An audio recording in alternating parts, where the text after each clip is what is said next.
I never wanted to join the family business.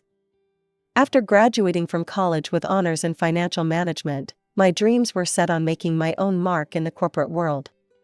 Several prestigious companies had already shown interest in my resume, and I was excited about building my career from scratch. But life had other plans.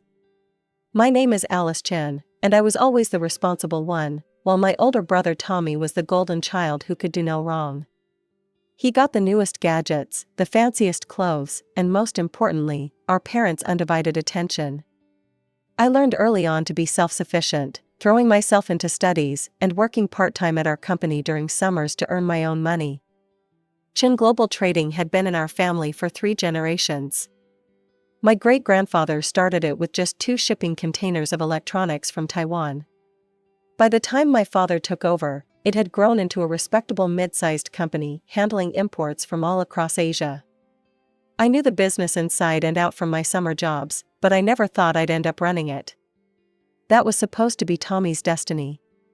"Alice, we need to talk," my father said one evening, his voice unusually serious. I had just finished telling him about a promising interview with Goldman Sachs over dinner at his office. "What's wrong, Dad?"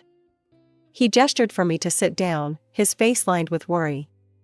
"The company, it's not doing well. We're losing money faster than ever before." I felt my stomach tighten. I thought Tommy was learning the ropes? "You always said he'd take over." Dad's face flushed with embarrassment. "Your brother, he's not ready." Yesterday, he expense reported a $5,000 dinner with clients at that new French restaurant.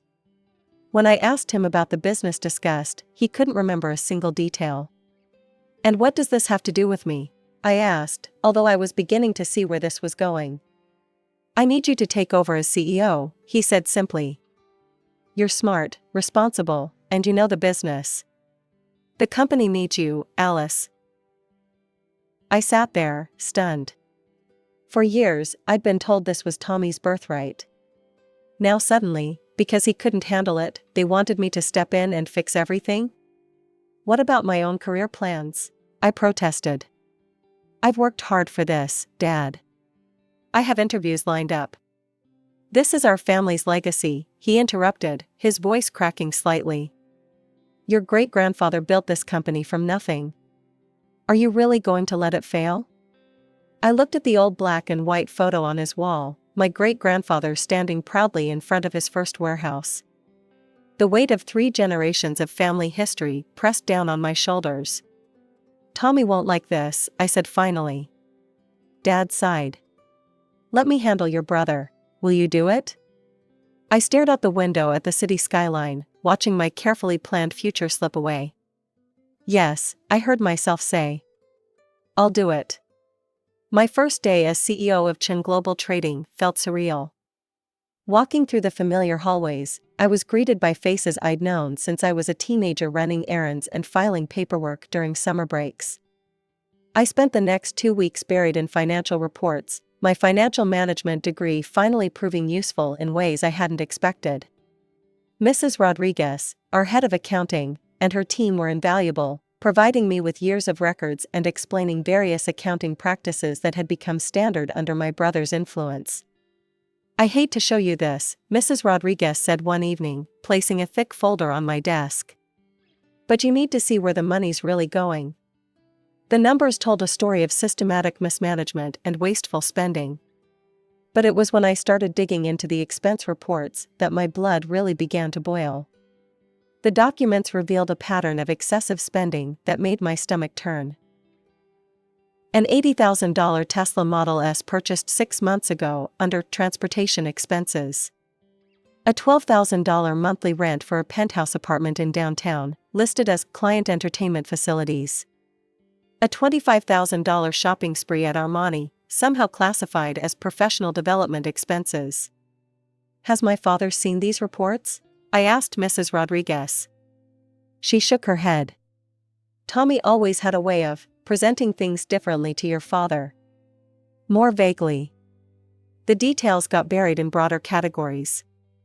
I stayed late into the night, poring over every detail. The more I looked, the more I found. Weekend trips to Vegas labeled as client relationship building. Designer suits and watches filed under professional image maintenance. The company was bleeding money through 1,000 expensive cuts, all traced back to my brother's spending habits. By the end of my audit, I had made my decision. I drafted a new company expense policy, one that would eliminate all these excessive privileges. Everyone, including Tommy and myself, would operate on base salary alone. No more luxury cars, no more penthouse apartments, no more shopping sprees disguised as business expenses. As I finished typing the last page of the new policy, I glanced at the old black and white photo of my great-grandfather on the wall. "I'm going to fix this," I promised him silently. "Whatever it takes." I knew the storm that was coming. Tommy wouldn't take these changes lying down. But I had the numbers, the documentation, and most importantly, the authority to make these necessary changes. Let him try to justify $1,200 swimming trunks as a business expense to my face. I was reviewing supplier contracts when my office door burst open with such force that it bounced off the wall. Tommy stormed in, his face red with rage, waving a copy of the new expense policy I distributed that morning. "What the hell is this?" he shouted, slamming the document onto my desk. "You think you can just walk in here and take everything away from me?" I kept my voice steady.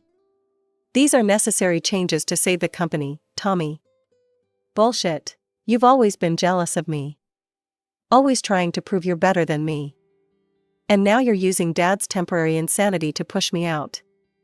"No one is pushing you out," I said. "But the company can't afford to bankroll your lifestyle anymore." "My lifestyle?" He laughed bitterly. "I bring in half our clients. You think they want to meet in some cheap restaurant? Drive around in a Toyota?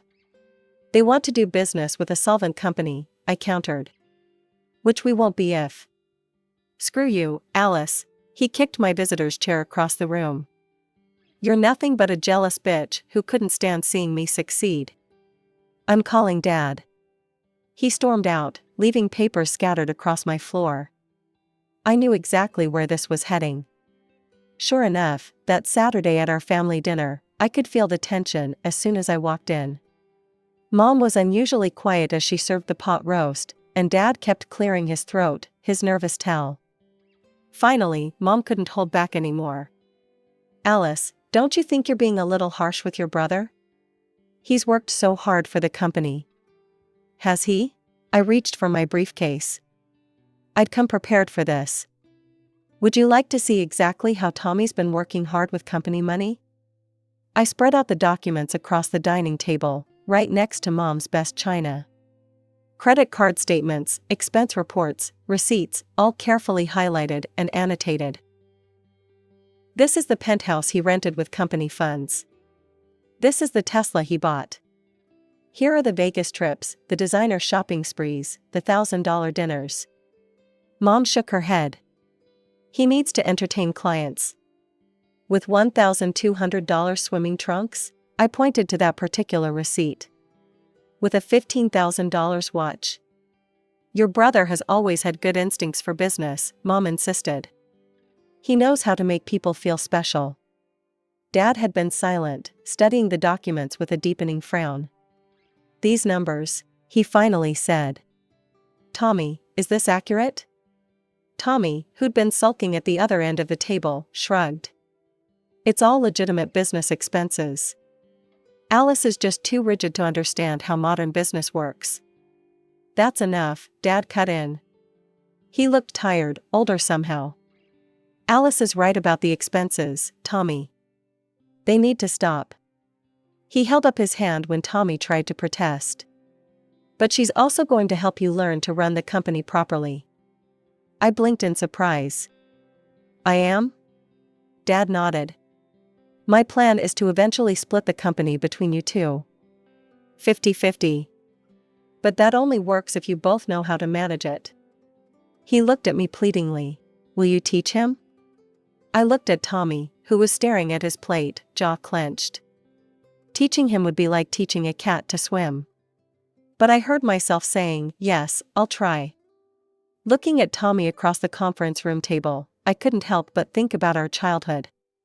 While I was doing homework, he was racing his friends in the Porsche he got for his 16th birthday.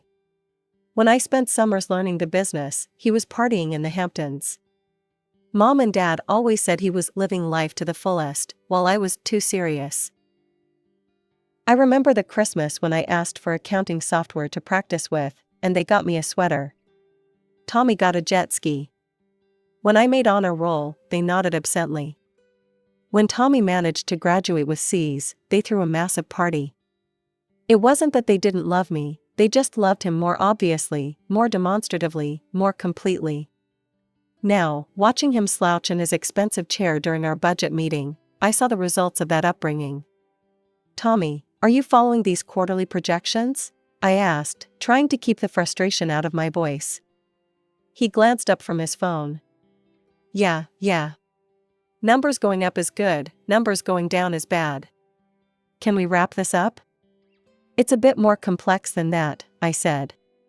"These projections affect our inventory decisions for the next 6 months." He sighed dramatically, but put his phone down. Small victories. I made sure to invite him to every important meeting.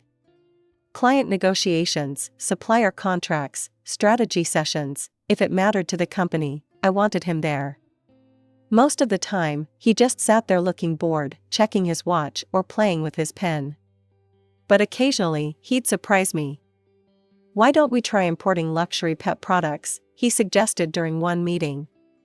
"Rich people are crazy about their dogs these days. We could mark up the prices like crazy." "The market's already saturated," I explained gently. "And the certification process for pet products is complicated. Another time, we should invest everything in cryptocurrency. My friend made millions last month." I had to take a deep breath before responding to that one. We need more stable investments for company funds. His ideas were usually impractical or too risky, but at least he was thinking about the business. It was more engagement than I'd seen from him in years. During a meeting with our biggest client, he actually paid attention the whole time. Afterward, he said, "You're pretty good at this. The way you handled their pricing concerns." It was probably the first genuine compliment he'd ever given me. "Thanks, Tommy. Want to grab lunch and I can explain the negotiation strategy one used?" "Nah, got plans," he said, already heading for the door. "But maybe next time." I watched him go, thinking about how patterns set in childhood become the architecture of our adult lives. Tommy never had to try because everything was handed to him. I always had to try twice as hard because nothing was. Now I was supposed to teach him what I'd spent years learning on my own. 8 years. 8 years of early mornings and late nights. 8 years of tough decisions and careful management. 8 years of teaching Tommy everything I knew, while simultaneously running the company at peak performance. The numbers told the story better than I could. Profits up 300% since I took over, 5 new branches opened across the state, a client list that had tripled in size. Chin Global Trading wasn't just surviving anymore, it was thriving. Dad's 70th birthday party was supposed to be a celebration of all that success. The private room at Golden Palace Restaurant was packed with family, close friends, and our most important business partners. The same faces who'd watched our company grow from near bankruptcy to industry leader. I'd helped Mom plan every detail, from the traditional red decorations to Dad's favorite 8-course menu. Even Tommy had shown up on time, for once. He'd been unusually quiet lately, but I figured he was just nervous about his presentation of our latest expansion plans. After the Peking duck was served, Dad stood up, tapping his glass with a spoon. The room fell silent. "I have an important announcement," he said, smiling at all of us. After much thought, I've decided it's time for me to fully retire. There were murmurs of appreciation around the room. Dad had been semi-retired for years, ever since he made me CEO, but he still kept an office and came in for major decisions. And so, he continued, "It's time to talk about succession. About legacy." My stomach tightened, something in his voice. Chin Global Trading has been in our family for 3 generations, passed down from father to son. Today, I'm proud to announce that I'm transferring full ownership of the company to Tommy. The room erupted in applause. I sat there, frozen, as relatives congratulated my brother. This couldn't be happening. Dad, I said, standing up. My voice cut through the celebrations. What about our agreement? You promised to split the company between us. The room went quiet. Dad shrugged, not quite meeting my eyes. The company has always passed through the male line, Alice. It's tradition. Besides, Tommy will make an excellent leader. Leader? I couldn't believe what I was hearing. I'm the one who saved this company. I'm the one who turned it around. Now, dear, Mom, cut in, don't make a scene. Tommy has natural leadership abilities. He'll make a better owner than. Better? I laughed incredulously. Where was his natural leadership when the company was failing? Where was it during the 8 years I spent teaching him basic business concepts? Tommy stood up, straightening his tie. Speaking of which, sis, you should start preparing to hand over your CEO duties. As the new owner, I'll be taking that position as well. He smirked at me across the table, the same smirk he'd had when he got that Porsche for his 16th birthday, when he took credit for my work in high school, when he spent company money like water because he knew he'd never face consequences. You know what? I stood up, my chair scraping against the floor. You all deserve each other. 8 years I spent fixing Dad's mistakes and covering Tommy's incompetence. 8 years of my life sacrificed for this family's legacy. Alice, Mom gasped. How dare you be so selfish? Selfish? I turned to face her. Was I being selfish when I worked 60-hour weeks to save the company? When I gave up my own career dreams? When I tried to teach Tommy, despite knowing he'd never learn? You're just envious, Dad said coldly. You've always been jealous of your brother. Get out, Mom said, pointing to the door. If you can't be happy for your brother's success, you can leave. I looked around the room at my relatives' uncomfortable faces, at the business partners who wouldn't meet my eyes, at my family's expressions of righteous indignation. Gladly. The next morning, I walked into the office one last time, to clear out my desk. Tommy was there, feet up on his new desk, my old desk, watching me pack. Don't forget to leave your keys, he smirked. I dropped my resignation letter on his desk, without a word. 8 years of my life packed into one cardboard box. Thankfully, I'd always lived well below my means. The savings I'd accumulated bought me a beautiful apartment in the historic district. I decided to take a few months off, something I hadn't done since college. The first signs of trouble at Chin Global Trading started 3 months later. Mrs. Rodriguez called me over coffee. They fired me, she said, hands wrapped around her cup. Tommy said I was too old school in my accounting practices. Over the next few weeks, more calls came. Tommy had replaced most of the senior management with his college buddies. The new CFO was a guy he used to party with who'd barely passed business school. He's back to his old spending habits, reported James, my former VP of operations, who'd also been let go. Bought himself a new Maserati as a company car. But that's not the worst part. The worst part, as it turned out, was Tommy's solution to their first major crisis. When their main supplier raised prices, instead of negotiating or finding a reputable alternative, Tommy switched to a sketchy supplier offering suspiciously low prices. The products are garbage, Sarah from quality control told me before she too was fired. Half of them are defective, but Tommy won't listen. Says we're being too picky. Within 6 months, the company had lost 3 major clients. Within 8 months, most of our long-term partners had jumped ship. The carefully built reputation I'd spent 8 years cultivating was crumbling in a matter of months. I heard it all through the grapevine, and I felt absolutely nothing. 1 year to the day after that fateful birthday dinner, my phone rang. Dad's name flashed on the screen. I almost didn't answer, but some remnant of daughterly duty made me pick up. Alice? His voice sounded older, tired. "We need to talk." I waited, letting the silence stretch between us. "Tommy, he hasn't worked out as we hoped." He cleared his throat. "The company's in trouble. Real trouble." "I'm aware," I said flatly. "The business community isn't that big. I'd heard about their latest disasters through my professional network." "We need you back," he said. "You can name your terms. Full control, whatever salary you want." "Tommy will step aside." I couldn't help but laugh.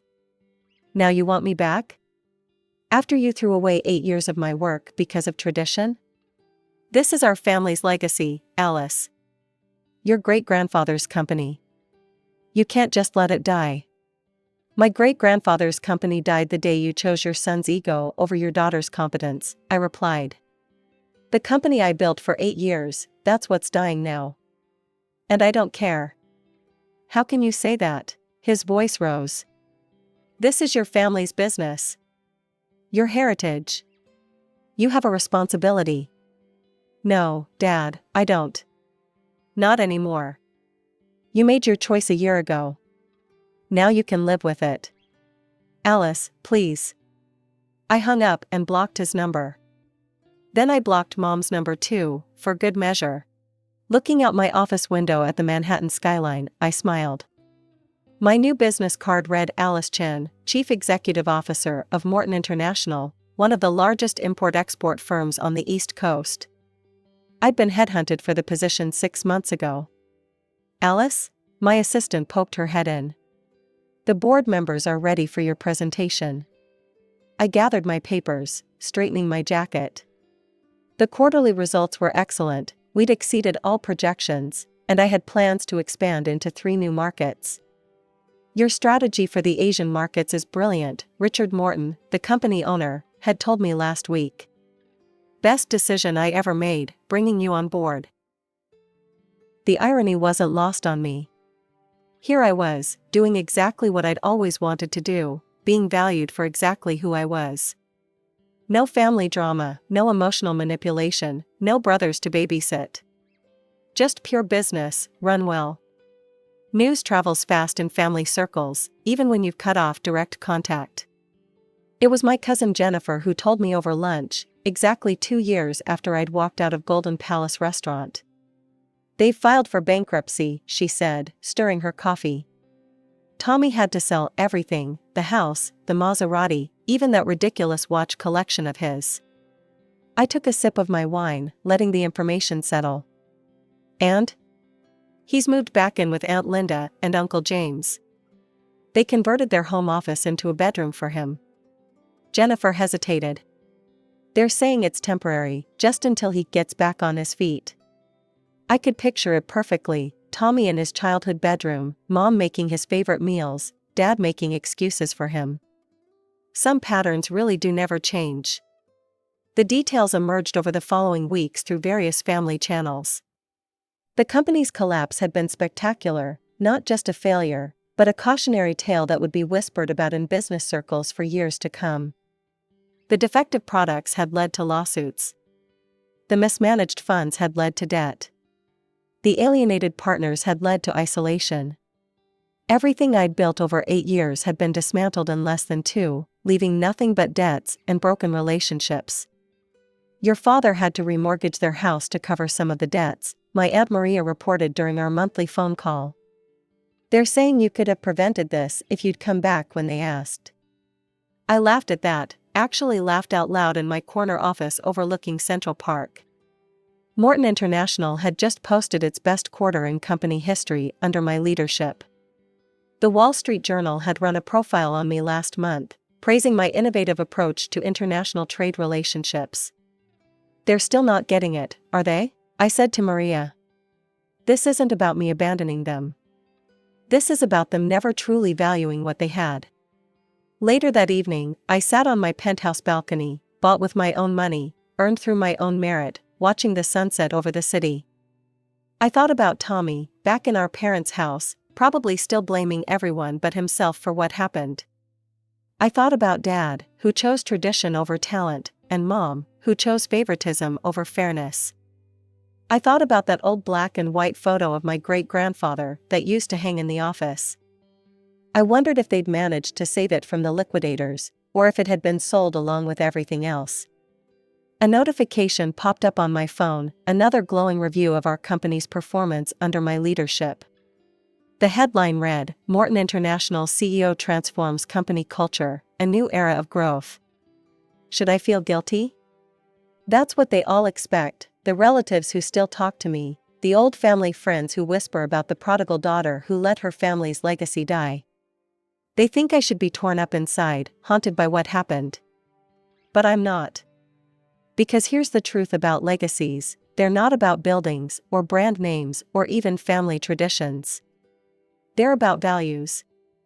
My great-grandfather built his company on hard work, integrity, and genuine business acumen. Those values didn't die with Chen Global Trading, they lived on through me, just in a different form.